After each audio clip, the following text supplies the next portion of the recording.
Well, I'm looking for a reasonably priced holiday. I went to South Africa for a month last year, and I'd like to see North America this time, maybe Canada. First, you have some time to look at questions 1 to 6.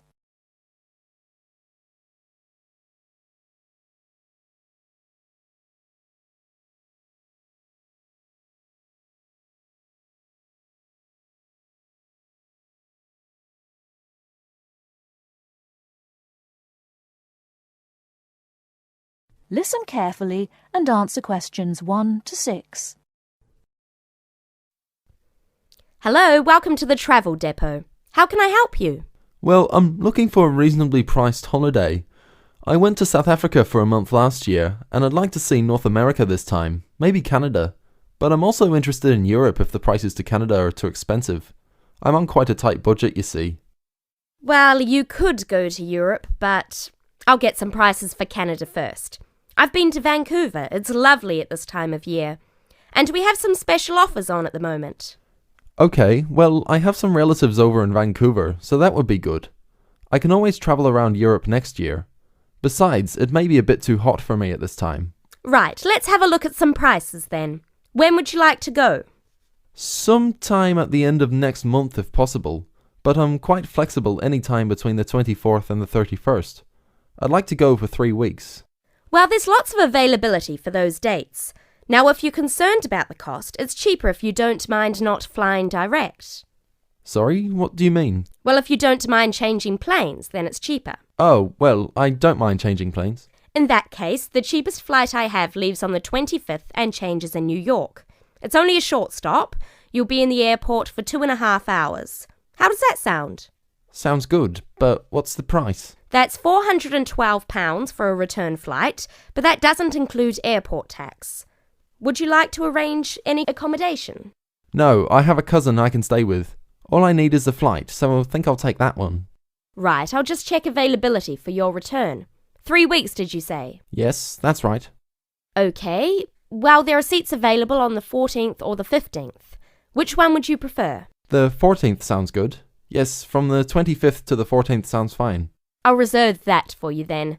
Can you tell me your name, please? Jim Jackson. Is that Jackson? That's right. And can I take an address and contact number? Yes, it's 10 Allen Road, Oldham. Do you want a home number or my mobile? Either's fine. Well, my home number is 0151 433 398. Okay, so you're booked on flight number VN217 to Vancouver, leaving London Heathrow at 11:35 in the morning on the 25th and returning on the 14th. So that's 20 nights. Now, one more thing.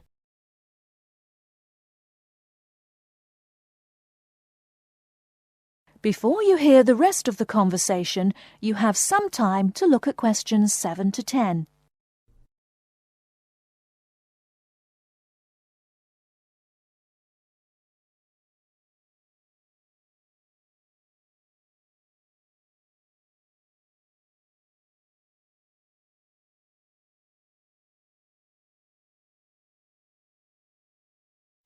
Now listen and answer questions 7 to 10. Now, one more thing. Do you have any travel insurance? We recommend all our clients take out some kind of cover, even though most people don't end up needing it. Most people have it just for peace of mind.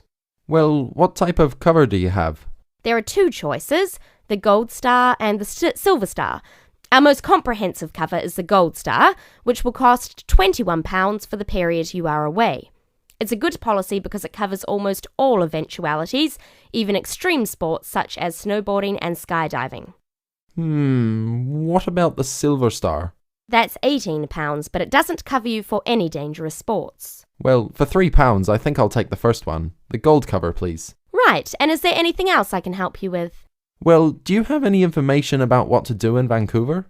Yes, I'm sure there's something on the computer that can help. Yes.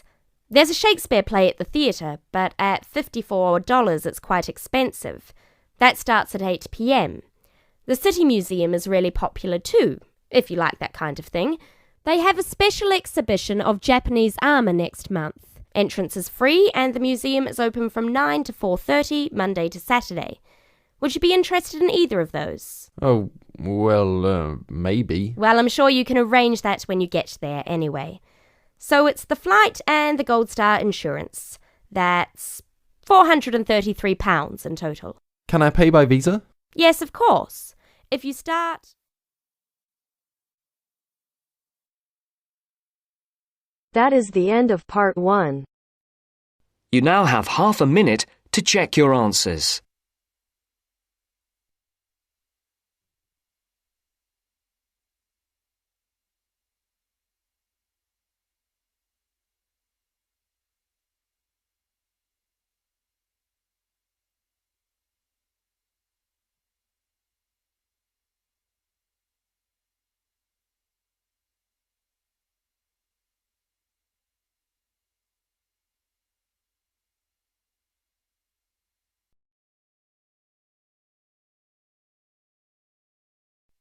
Now turns to part 2. Part 2. You will hear the education officer in a museum giving a talk to school students who are about to start a 1-week work placement in the museum. First, you have some time to look at questions 11 to 15.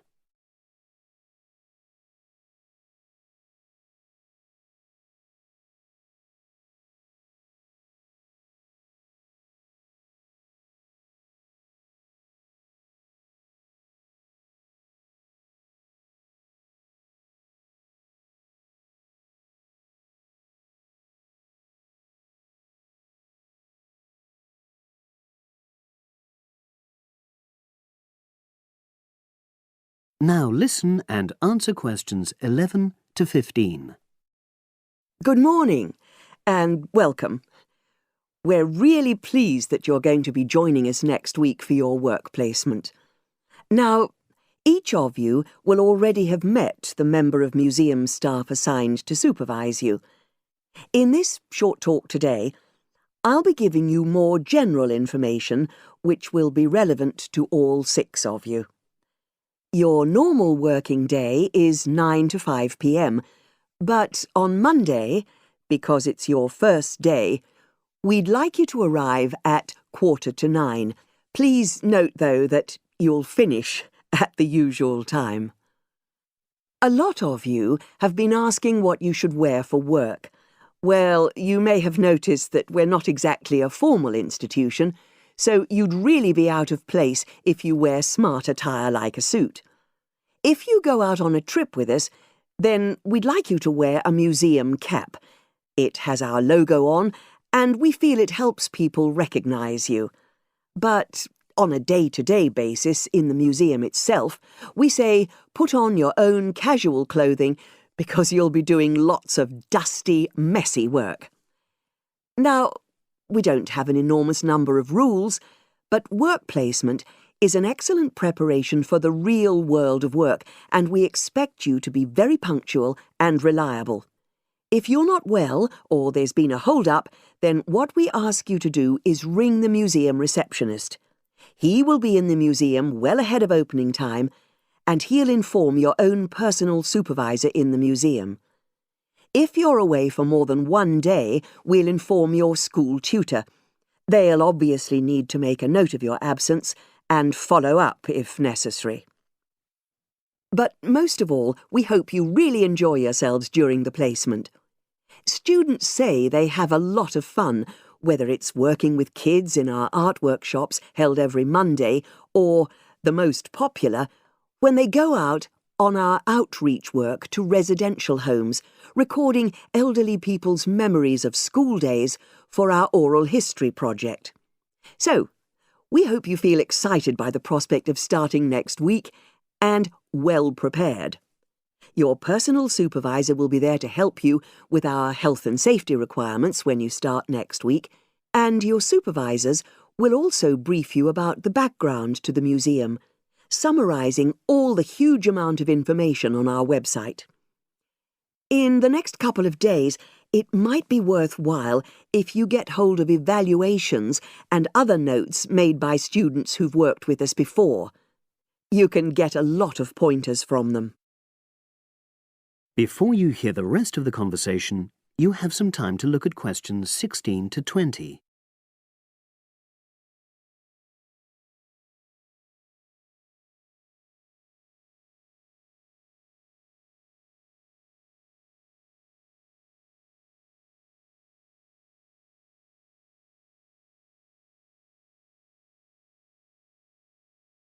Now listen and answer questions 16 to 20. Now, before I finish today, I wanted to help you find your way around the museum. When you start next Monday, the first thing you'll need to do is sign in. Come through the main entrance and you'll see the main staircase straight ahead. To the right of this is the statue of the horse, and just behind that is a door. Go through that, and that's the sign-in office. Now, on the first day, you'll be working in Gallery 1. You'll find this as follows. In the central courtyard area, close to the entrance, there's a large chest where visitors put donations for the museum. The door just behind that leads to Gallery 1. The workshop you'll be taking part in starts at 11, but if you want to go in earlier, you can get the key and let yourself in. The key box is quite hard to find. Walk behind reception, and it's between the large gallery and the bookshop. I haven't mentioned breaks, lunch, etc. Unfortunately, our cafe's closed at the moment, so your best bet is to bring a packed lunch. We tend to have our sandwiches in the kitchen area. Go round the reception desk and you'll see a small circular cabinet. The door to the kitchen area is just behind that. Now, every day we put up notices about what's happening in the museum.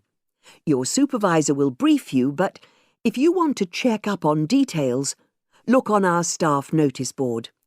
This is in the corner of the play area, at the back, on the wall of Gallery 3. If you have any questions, I'd be happy to help.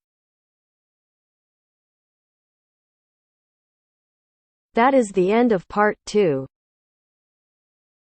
You now have half a minute to check your answers.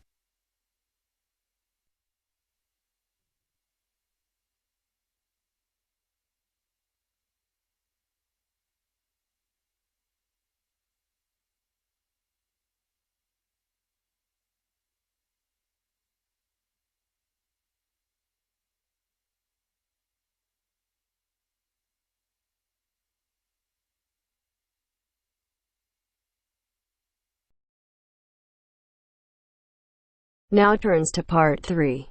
Part 3. You'll hear a tutor and a student discussing transport. First, you have some time to look at questions 21 to 25.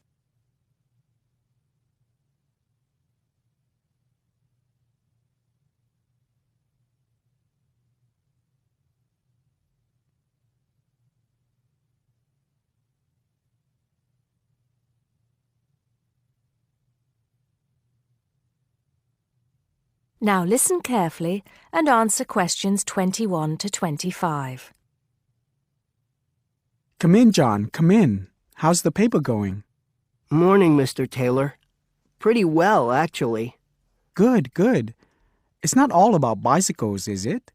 I know you've got a thing about bicycles. Yes, but that's just... There are other ways to get around town, you know. Yes, I know, and I think I've researched pretty well all of them. Right then. So your paper's about urban transport in London, eh? Not just London, but that is going to be the focus. I've also looked at urban transport systems in cities around the world. Madrid, Beijing, Mexico City, Amsterdam, Paris, other countries too. You have been busy, haven't you? What's the purpose of your study? Well, two things really. I want to see if there are more efficient ways of organizing urban transport systems while cutting down on traffic congestion and, of course, pollution. and to find ways of encouraging people to use public transport instead of their cars. Let's start with that then, with cars. I think you'll have a hard time thinking of ways to persuade people to swap their cars for a crowded bus or underground train. They're convenient, comfortable, faster, and sometimes they're a status symbol too. Okay, I agree that cars will probably always be the most popular means of transport, but there are ways to cut down the number of people who bring their cars into the city. It's a problem that affects every big city, and several methods have been tried. I know, as I've found to my cost. When I go into London, which I do 2 or 3 times a week, I have to pay £5 to get into the city centre. Has your research thrown up any more places where they do this? Oh, yes. Apart from London, there's Oslo, Stockholm, Singapore. Now, there, in Singapore, they've got it really organized. They've imposed a tax on all roads leading into the city center, and they have electronic sensors that identify each car, and then debit a credit card belonging to the owner. Before you hear the rest of the conversation, you have some time to look at questions 26 to 30.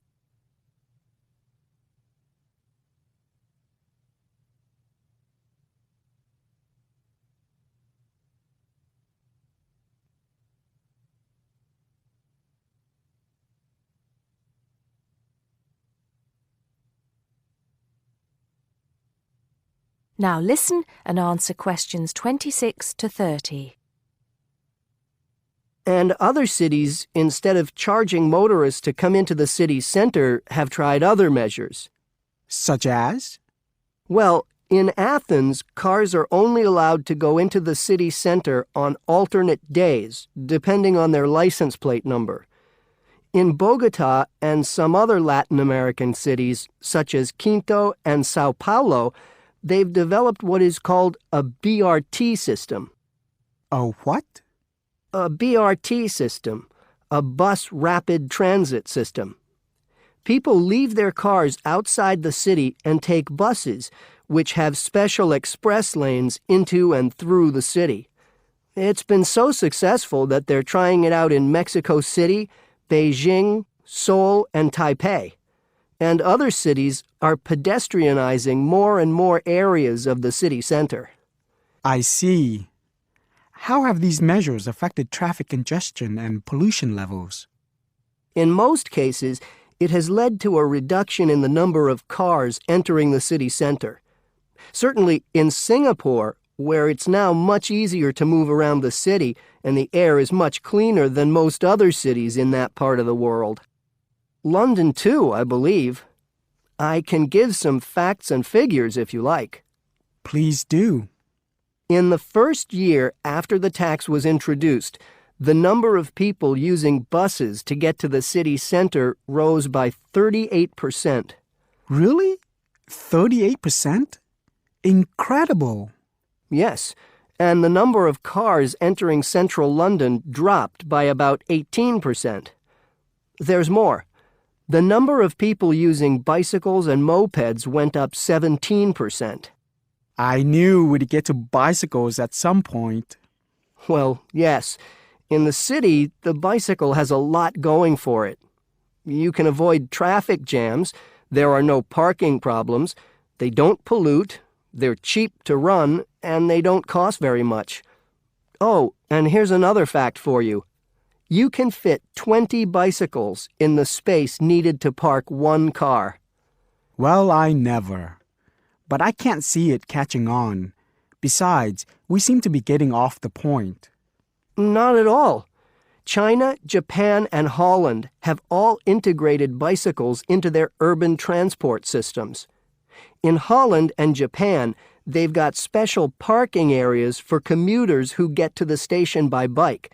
And Japan has even built multi-story parking facilities for bikes close to railway stations. Then look at America. In New York, delivery services use bicycles because they can deliver messages and small parcels far more quickly and at much lower cost than cars or vans. Even the police use bicycles. In fact, in about 80% of the towns in America where the population is around 500,000, the police regularly patrol on bicycles. And they have proved to be effective because they can reach the scene of an accident or crime faster and more quietly than officers in patrol cars, making a lot more arrests per officer. Well, you do know your bicycles, don't you? But I do need to hear more about the public transport system and what's to be done about that. And I'd like you to look a bit more into the economics of it, how much it will cost to improve the situation, and so on. Okay? Right. See you next Tuesday. Yes, next Tuesday. Bye, Mr. Taylor.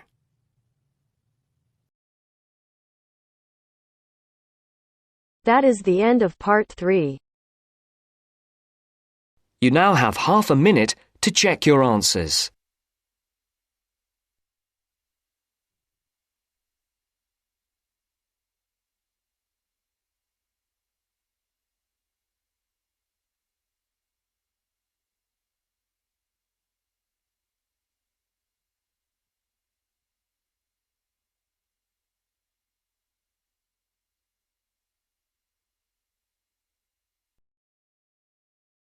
Now turns to part 4. Part 4. Listen to the introduction about Tower Bridge and complete the summary. First, you have some time to look at questions 31 to 40.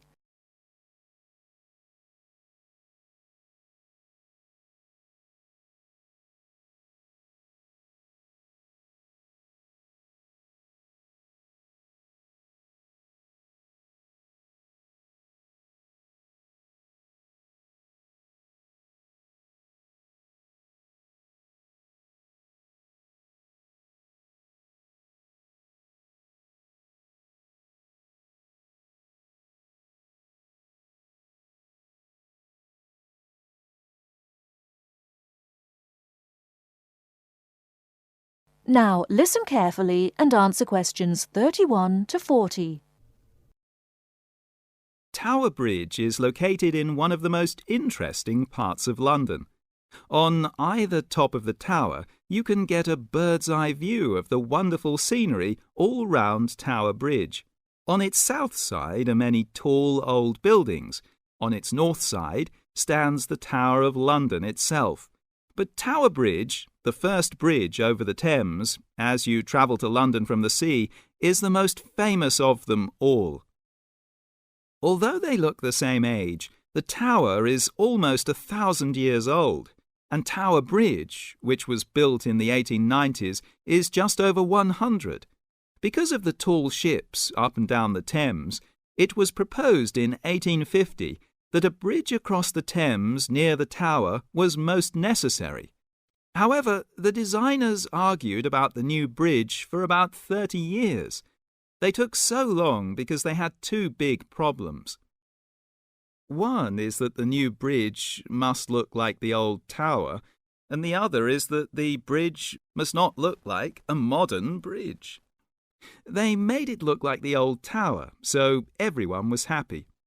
Besides, the most surprising thing about Tower Bridge is that it opens in the middle, while big ships are going through to the Pool of London. If you're lucky enough to see the bridge with its two opening arms high in the air, you'll never forget it. The bridge took 8 years to build and cost £900,000, a lot of money in those days. But it was a wonderful success and became a famous tourist attraction in London on the day when the bridge was completed. 100 years ago, the Thames was once London's busiest traffic route, so that the bridge opened at least 12 times a day. Today, big ships don't go so far up the Thames. Tower Bridge opens perhaps only twice a week, but the same wonderful machinery is still in good condition. Green, yellow and red, the colourful wheels and engines look smart and new, not 100 years old. They still lift the two heavy opening arms, each 1,000 tons, leaving 70 metres for the ships to go through. And they still can open and close the bridge in 1.5 minutes. Things are changing greatly now at Tower Bridge. The horses that used to help with pulling have gone, and so have the tugs, for they're no longer necessary. The walkways from one tower to the other at the top of the bridge were closed years ago because so many people jumped off them into the Thames, which is said to open again soon. In addition, the beautiful wheels will be part of a special exhibition for the public to visit. There'll be a restaurant in one of the towers and a pub in the other. But whatever happens in its exciting future, Tower Bridge will always mean London. That is the end of part 4. You now have half a minute to check your answers.